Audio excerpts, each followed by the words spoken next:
Support comes from the Missouri Forest Products Association, honoring Arbor Day on April 26th, with an ongoing commitment to sustainable stewardship and conservation of Missouri's forests.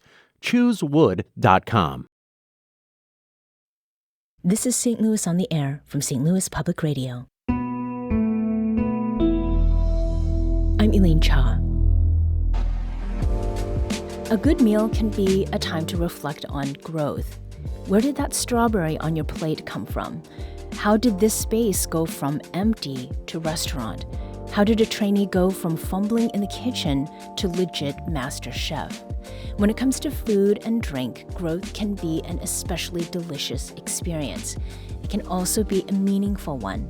And later in our show, we'll learn about a new effort from members of St. Louis's restaurant industry and how they're helping each other overcome addiction when their jobs include being surrounded by alcohol. But first, let's take a look at spots in St. Louis where you can find ways to stretch your palate through tasty food and drink. And for that, we've got Sauce Magazine Executive Editor, Meera Nagarajan. Meera, thanks for coming back on the show. Thank you for having me. So let's go through the hit list and start with maybe the healthiest option, and that is with Neon Greens, which opened last month in March in the Grove. And actually, the last time that you were on with Jonathan Moxie, the head brewer at Rockwell Beer, you were talking about Neon Greens as you were exiting the station. Tell me about Neon Greens and what it's about. They are a new salad-centric restaurant, and they are growing their own lettuce. They have a vertical hydroponic garden that is adjacent to their dining space, which used to be occupied by Rise Coffee, which was a really popular shop in the Grove. And the owner, Josh Smith, he has this 400-square-foot little farm where he's growing 3 different types of lettuce: green oak leaf, Mizuna, and sweet red crisp. There's a conveyor belt that transports the greens from the farm right to the kitchen. Mm-hmm. And they're making all their salads using a great amount of this lettuce that they're growing. They're growing the lettuce because they want to serve something that is as fresh as possible because, 1, it has more nutrients, and 2, it has great flavor. Yeah, I mean, so it does make a difference in taste. Absolutely. I mean, is there how would you describe that difference? I would just say it has like a more vivid flavor. I mean, there are times where everybody who's listening who eats a salad has had a, bite of a salad that just feels like the lettuce is flimsy. It doesn't have a lot of flavor. These are like very crisp, fresh. They have great texture to them. They have a lot of like flavor just because the nutrients are still so vibrant and alive inside of those greens. Mm-hmm. So it really does translate to their salads. We tried a chilled curry salad with this beautiful curry ranch and different roasted vegetables inside. We tried an umami crunch with this gochujang vinaigrette that was really delicious and spicy. Mm-hmm. Also a seeded wedge. So if you love your traditional blue cheese ranch on a wedge, they have options like that too. But I think it's fun to explore. Mm-hmm. And they're doing collaborations as well? Yeah, I mean, when they first started, they did a Thai salad where they were using the smoked chicken from Grace Meat and 3. So I think they're also, working with other restaurants and providing greens to them. I don't know how much they're doing that now that they're officially open, but I think their aim was to really get integrated into the restaurant community. Mm-hmm. Now, there's another one that is in the city called Manileño that opened in February, and that's in the Tower Grove South area. What is it that stood out to you about this space first, Meera? It's just, it's a beautiful space. They have a dining room. Right when you walk into the bakery. They have a beautiful bakery case with the most colorful pastries in town. And then they have an upstairs dining space that they'll use for dinner, if there's spillover for brunch. It's just a very welcoming space. I found it to be they really worked on making the space feel like a restaurant. It's not just, something that feels fast and quick. It's just like, it feels like a very cozy space. Mm-hmm. And speaking of cozy, I mean, home-style food is sort of the thing that I was reading about. Yes, absolutely. There is a focus on meat at Manileño. Yes. Get that right. Is there something special here for, the carnivore who's looking to try something either new or just really well done at this restaurant? I'm so glad you asked that. The lechon, which is their pork belly dish, it has the most shatteringly crisp crust. And then the inside is just unbelievably, like, meltingly tender. It is so, so fantastic. They have a number of, like, traditional dishes. It's a family affair over there. So you mentioned home cooking. The people that own it are siblings. Their mom is in the kitchen making the food. And if you've ever had pancit, which is a traditional Filipino noodle dish, or chicken adobo or pork adobo, which is like the Filipino national dish, they have that as well. But that lechon, oh my God, can't miss it. And speaking of lechon, there's a possibility that they will be doing whole pigs, right? Yes, yeah, that is definitely an aim for them. And I hope it comes sooner rather than later, because what a show. Mm-hmm. So there is a food trend that seems to be hitting Chesterfield out in the West St. Louis County area, and that is Indian fusion. Yeah. So Meera, talk to us first about Tikka Tangi. Tikka Tangi is a little spot. They're at 13441 Olive Boulevard. They have, when I went, I had their tacos. Their taco, is it just like a regular taco? No, it's a piece of naan with an entree inside, and they top it with raw vegetables, and you eat it like a taco. I think it's part of the way that they present it. Is just a new way of eating something that's a very familiar Indian dish, the naan plus whatever the entree it is that you select. They have other things like Mediterranean nachos, or they have like their chicken shawarma plate with rice and, hummus. But I feel like what they're trying to do is make things that maybe if you're not familiar with Indian food, it's presented in a way that maybe people in West County understand a little bit more easily. Yeah. Yeah. So when you eat that taco, do you tilt your head? Mm-hmm, okay. Definitely. I just want to make sure that's important.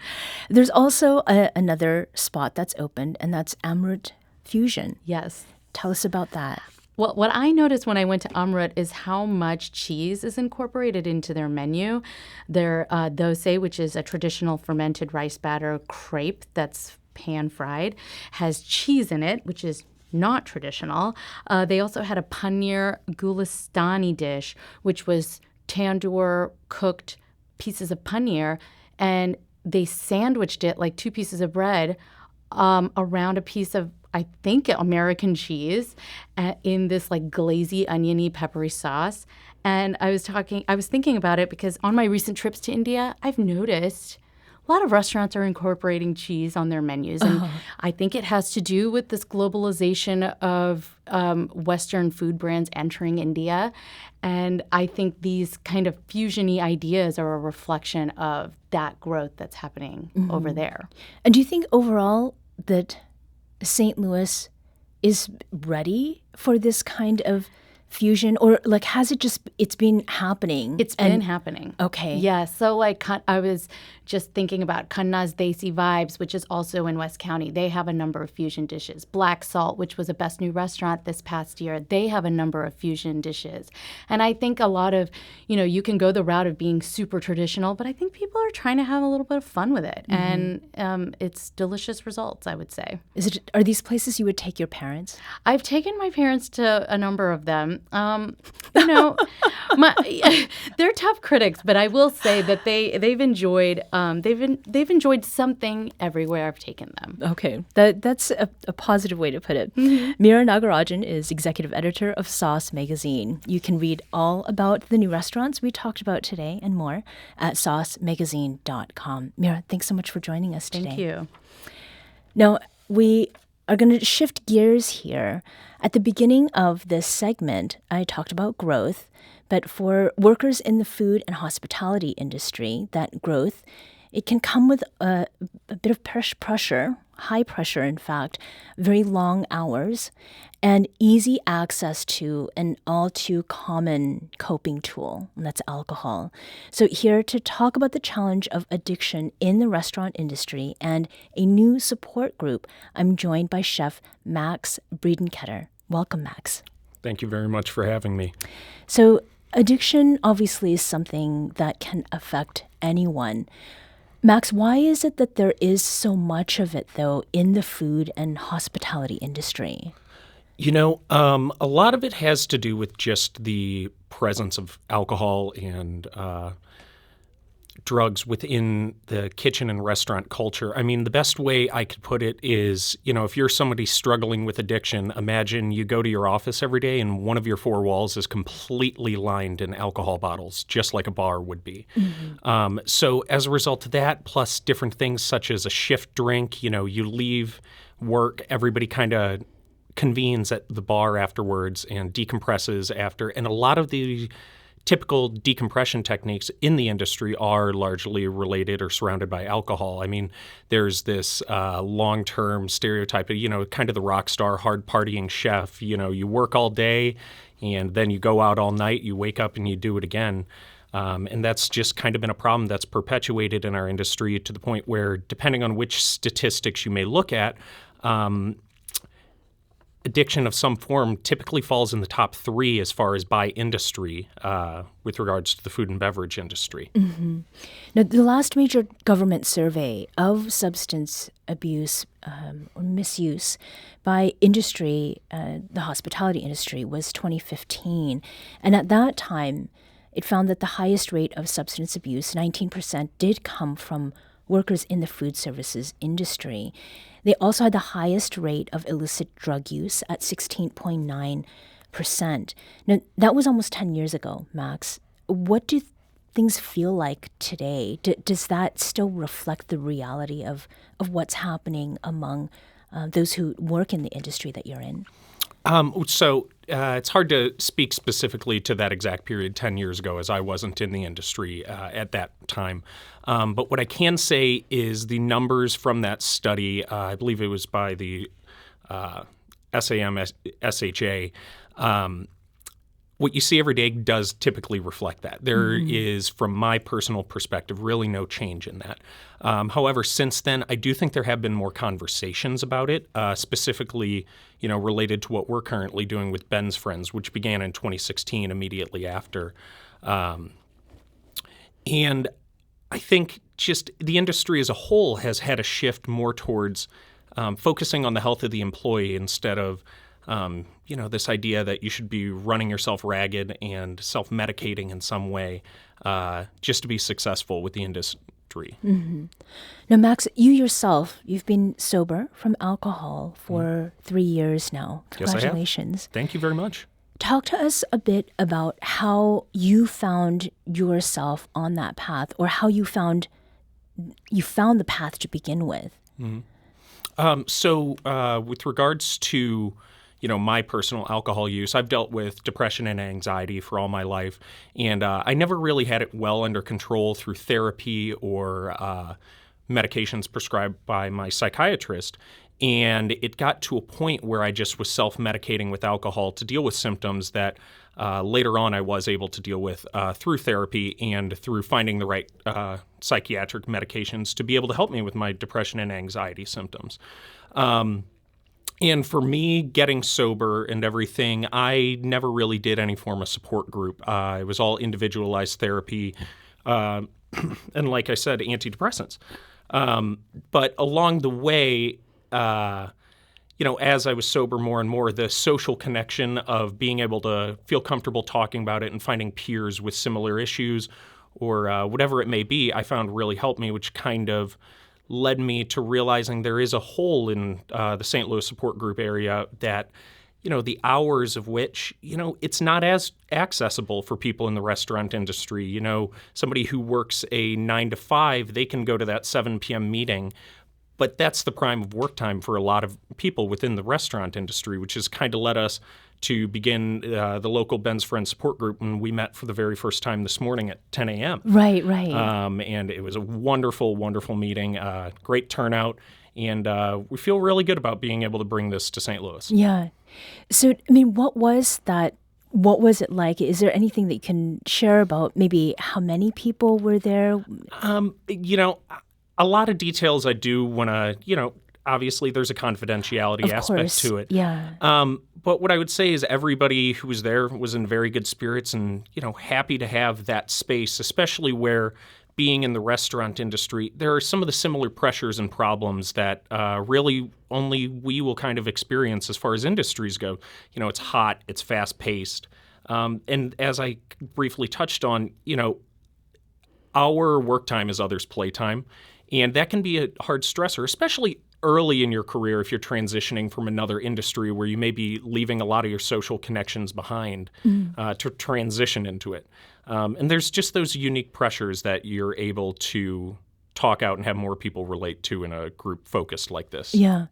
If there had been a group like this in the past, I mean, how much sooner do you think you would have started on your path to sobriety? Oh, gosh, that's hard to say. So I'm 26 now, and I was 23 at the time.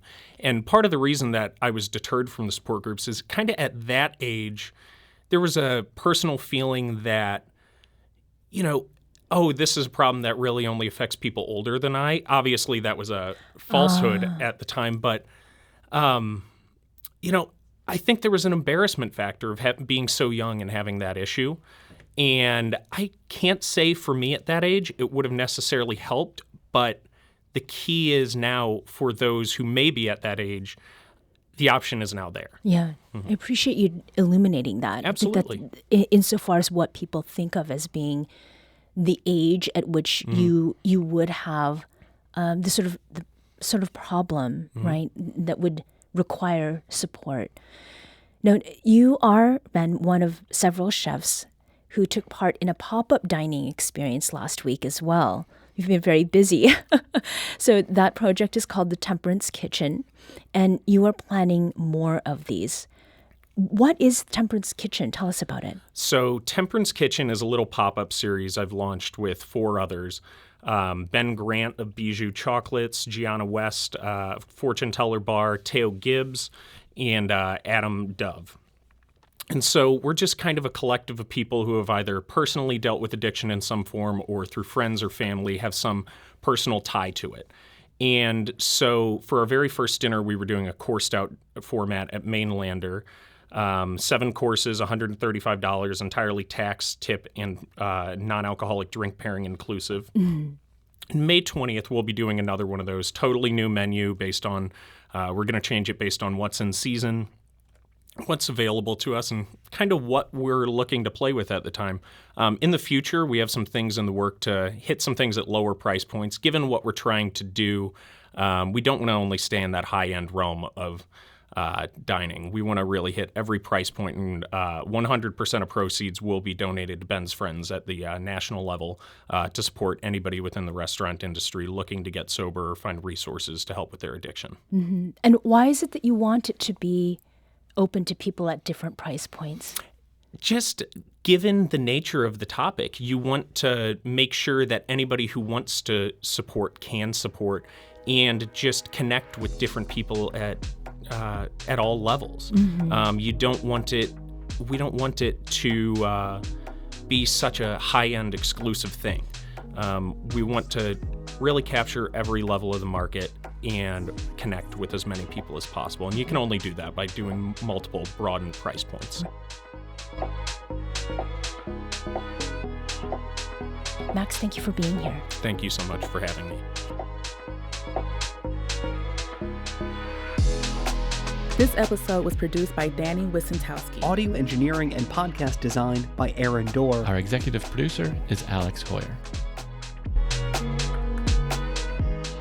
St. Louis on the Air is a production of St. Louis Public Radio. Understanding starts here. St. Louis on the Air proudly supports local artists by using music from Life Creative Group. Do you find yourself regularly listening to episodes of St. Louis on the Air? Suggest us to a friend you think might enjoy our conversations, and leave us a review and rating on Apple Podcasts on the App Store. It's the simplest way to help people discover our show. Thank you. St. Louis Public Radio is a member-supported service of the University of Missouri St. Louis.